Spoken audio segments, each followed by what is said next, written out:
দর্শক বন্ধুরা, এই ভিডিওটি অত্যন্ত স্পেশাল কিংবা অনেক বেশি গুরুত্বপূর্ণ। আপনি যদি একজন বাংলাদেশের নাগরিক হয়ে থাকেন, আসুন আমরা ডিরেক্ট পয়েন্টে চলে যাই। 24 ঘন্টার ভিতরে যে বা যারা আমাদের বাংলাদেশকে আপনার প্রতিনিয়ত অস্থিতিশীল করেই যাচ্ছে কিংবা করার একটা পায়তারা চালাচ্ছে, তাদেরকে গ্রেফতার করবে। আচ্ছা, আমাদের বাংলাদেশের বর্তমান সেনানিবাসে একের পর এক একটা মিটিং কিংবা সমস্ত আপনার বাহিনীদের প্রধানকে নিয়ে কিংবা যারা নাকি আপনার একদম নিচু স্তরের মনে করেন আপনার অফিসার আছে, তাদেরকে নিয়ে পর্যন্ত প্রতিনিয়ত আমাদের বাংলাদেশের সেনাপ্রধান মিস্টার ওয়াকার তিনি একের পর এক মিটিং করে যাচ্ছে। এবং এই ওয়াকারের বক্তব্য হচ্ছে, বাংলাদেশকে যারা নাকি প্রতিনিয়ত আপনার অস্থিতিশীল করার চেষ্টা চালাচ্ছে, তাদেরকে যে কোনো মূল্যে থামাতে হবে, যে কোনো মূল্যে, এনি মূল্যে। বুঝেন তো? যদি গ্রেফতার করতে হয় গ্রেফতার পর্যন্ত করবে। এখন আসুন আর একটি বড় ইম্পর্টেন্ট, আমি আপনাদেরকে একটু এরশাদের আমলে নিয়ে যাই। যারা নাকি এরশাদের আমলে বা এরশাদের শাসনকাল আপনারা দেখছেন, অবশ্যই আপনারা কমেন্ট করে জানিয়ে যাবেন। আপনার এরশাদের আমলে কিংবা সেই সময়কালীন যে বিচারপতি ছিল আপনার সত্তার, এই সত্তারকে সরিয়ে কিন্তু এরশাদ এক রাতের ভিতরে ক্ষমতা দখল করে। কিভাবে করে আসুন সেই সমীকরণটাই মিলাই, বা এই 25-এর সাথে ঠিক এরশাদের আমলটা টোটালি ভেরি ক্লোজ, মানে মিলে যাচ্ছে। কিভাবে আসুন আপনাদের একটু বলি।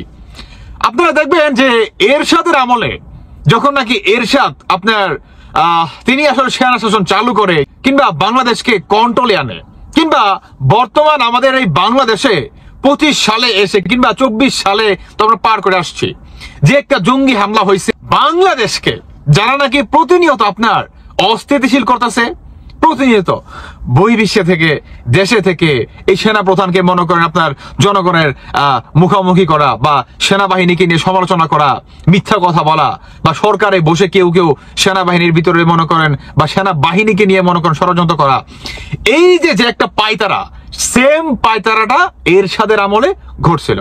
সেই সময়কালীন যে আপনার বিচারপতি যে আপনার ছিল আব্দুল সত্তার, তাকে সরিয়ে এক রাতের ভিতরে একটা অভিযান চালাইছিল আপনার এরশাদ।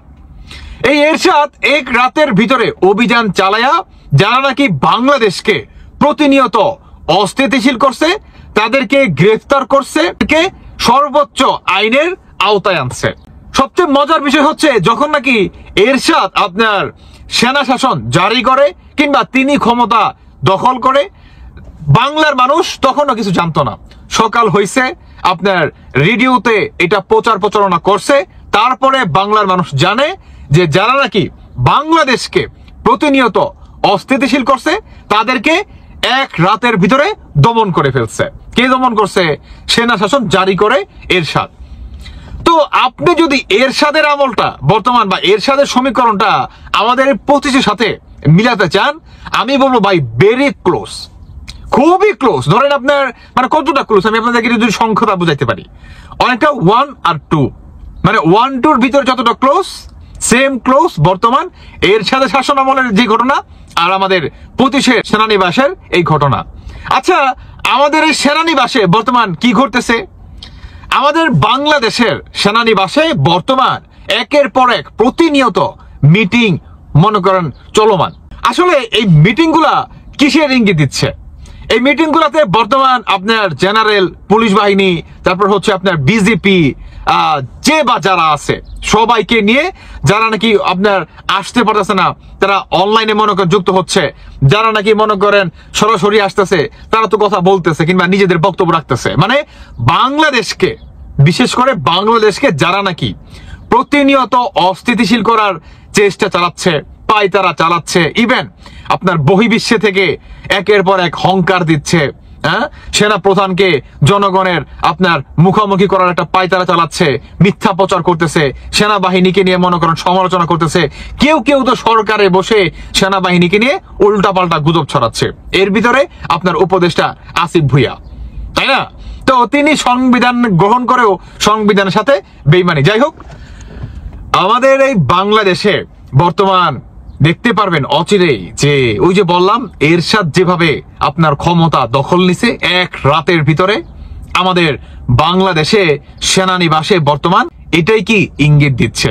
আপনার এরশাদ যখন নাকি ক্ষমতায় গেছে তখন যাওয়ার আগে সেনানিবাসে ঠিক এইরকমই ঘন ঘন প্রতিনিয়ত সমস্ত বাহিনীকে নিয়ে আপনার মিটিং করছে, সমস্ত বাহিনীর প্রধানের বক্তব্য নিছে, সবাইকে একত্রে করছে, এক কাতারে আনছে।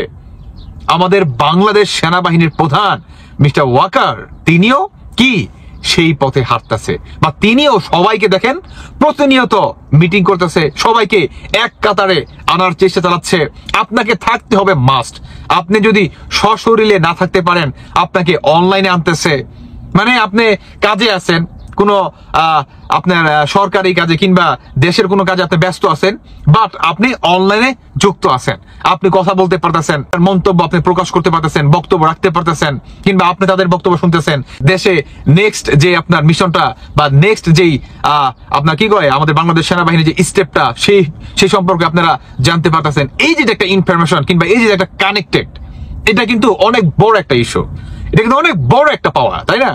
তো সেনানিবাসে বর্তমান কিংবা এরশাদ আমলের সেনানিবাসে যে ঘটনা ঘটছিল আমাদের বাংলাদেশের আপনার সেই 25 সালে এসে সেনানিবাসের অবস্থা সেম দেখতে পারবেন। অচিরেই আমাদের বাংলাদেশে এই জঙ্গিবাদীদের ঠিক এক রাতের ভিতরে দেখবেন গ্রেফতার করে আইনের আওতায় এনে বাংলাদেশে সেনা শাসন অচিরেই চালু হয়ে যাবে। আপনার যতটুকু সংস্কার কাজ শেষ করা যায় অতি দ্রুত শেষ করে আপনার বাংলাদেশের জনগণের ম্যান্ডেটের মাধ্যমে একটা সরকার প্রতিষ্ঠিত করাই বর্তমান আমাদের বাংলাদেশ সেনাবাহিনীর প্রধানের একটা সবচেয়ে বড় লক্ষ্য, কিংবা আমাদের বাংলাদেশের সমস্ত আপনার প্রাণপ্রিয় বাহিনীদের একটাই লক্ষ্য, সেটি হচ্ছে আপনার নির্বাচিত একটা সরকার প্রতিষ্ঠিত করা। সেই সরকার প্রতিষ্ঠিত করার জন্যই আমাদের বাংলাদেশে যারা নাকি বর্তমান অবৈধ আপনার দখলদারি বাহিনীরা বৈশা রয়েছে, জঙ্গিবাদীরা বৈশা রয়েছে, এদেরকে ঠিক আমি মনে করি এরশাদের আমলের যেই পদক্ষেপ নিছে এরশাদ, এক রাতের ভিতরে আপনার কেউ জানেও না, একটা কাকপক্ষীও বলতে পারে না। যখন সকাল হয়েছে রেডিওর মাধ্যমে প্রচার প্রচারণা চলছে, তখন মানুষ জানতে পারছে যে বাংলাদেশে সেনা শাসন আপনার জারি হয়ে গেছে। এই আপনার বিচারপতি ছিল সত্তার, তাকে সরিয়ে বাংলাদেশের এরশাদ বর্তমান আপনার ক্ষমতায় নিছে, তাই না? তো আশা করি আমাদের এই বাংলাদেশের সেনা প্রধান মিস্টার ওয়াকার আপনিও ঠিক এরশাদের ভূমিকাটা পালন করবেন। কারণ আমরা যদি সেই সমীকরণটা মিলাতে চাই ভাই, আপনার এরশাদের আমলের যেই অস্থিরতা সেনানিবাসে আমাদের বাংলাদেশের 25 সালে এসে এই সেনা প্রধান কিংবা সেনানিবাসের যে অস্থিরতা, এই যে একটা কানেক্টেড, এই যে একটা মিল প্রতিনিয়ত আপনার এরশাদ মিটিং করছে, 25 সেনা প্রধান মিটিং করতেছে সমস্ত বাহিনীদেরকে নিয়ে, এই সেম টু সেম আশা করি এরশাদের আমলে যে রাতটা এরশাদ ঘটাইতে পারছে আমাদের বাংলাদেশ সেনা প্রধান মিস্টার ওয়াকার, আপনিও এই রাতটা আমাদেরকে উপহার দিতে পারবেন, আমরা আশাবাদী। যাই হোক দর্শক বন্ধুরা, বাকিটা আপনাদের ব্যক্তিগত মতামত অবশ্যই জানিয়ে যাবেন।